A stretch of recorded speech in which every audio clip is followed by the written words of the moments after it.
This is the story of how my village survived Ebola. Bats brought the tiny Ebola germs, too small to see, so small, yet so dangerous. Without realizing, grandfather rubbed a little blood in his eye. Ebola germs came into his body.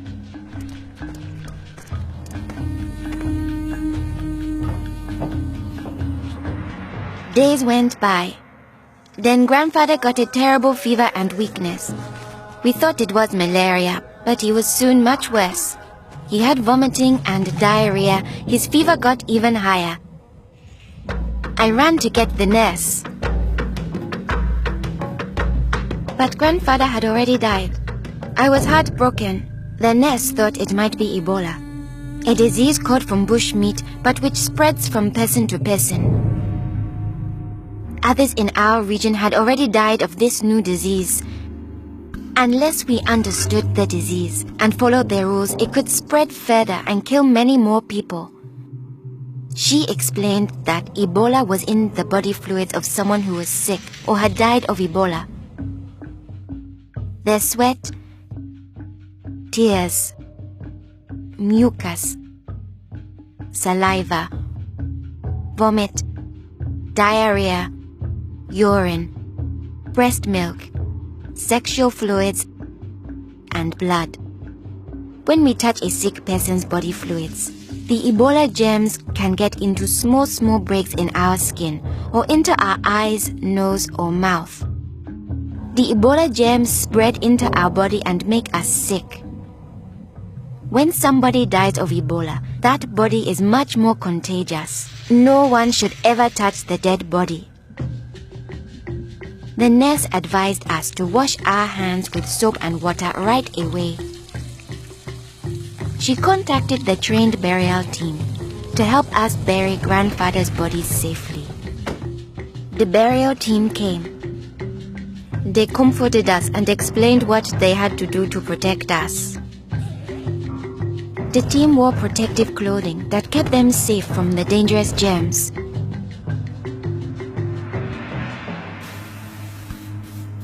They sprayed grandfather's room and his body with chlorine to destroy the Ebola germs. They put his body safely away in a bag. To prevent the spread of Ebola, no one could touch the body of anyone who had died with signs of the disease. They also burned his mattress, bedding, and clothes, anything that might have his germs. All these actions made us safer. It was too great a risk to follow all our traditions, but we still honored grandfather in the time of Ebola. Our chief gathered all the villagers together after grandfather's death. He explained that it's natural for us to fear Ebola, but if we trust in our health workers and follow their rules, we could stop the disease. The nurse explained to us, when a person has symptoms such as fever, don't touch them. Get them to the treatment center right away. They will have the best chance of surviving and they won't spread Ebola. She advised us to wash our hands with soap and water many times a day. The whole village agreed to follow these rules. Since we all had close contact with grandfather, we were at risk of getting Ebola. We had to stay home. A health worker visited us every day to see whether we had fever or signs of sickness. We would show signs within 21 days if we had Ebola.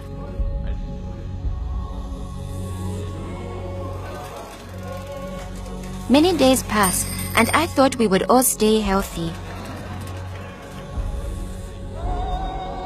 But one morning, I found my mother burning with fever. I knew I couldn't touch her. She was now contagious. My father came in. He told me he was taking my mother away to our uncle's house in the nearby village. He was afraid to take her to the treatment center, afraid he'd never see her again. I knew I had to stop them. I was young, but I stood up to both of them. I told them if this could be Ebola, she must go to the treatment center right away. We needed to trust in our health workers to save her, save ourselves, and save our village. I saw in their faces that they understood.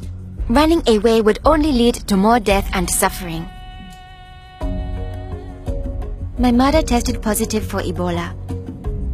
They found her a bed. At first, the health workers looked scary, but I knew they wore the suits to protect themselves. And inside, they were normal people like the nurse.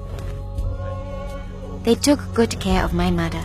They gave her fluids, medicine, and food, and helped her body stay strong to fight Ebola. I missed my mother very much, but I could still talk to her on the phone. Sadly, some people in my village didn't survive, but my mother got better day by day. Soon, we were able to see her from a safe distance. One day, the nurse announced that my mother would live. Now we were safe to hug and kiss her. It was a day to celebrate. Our village followed their rules. We trusted our health workers, brought us sick for care right away, called for the safe burial team when one of our people died, and we always wash our hands with soap and water.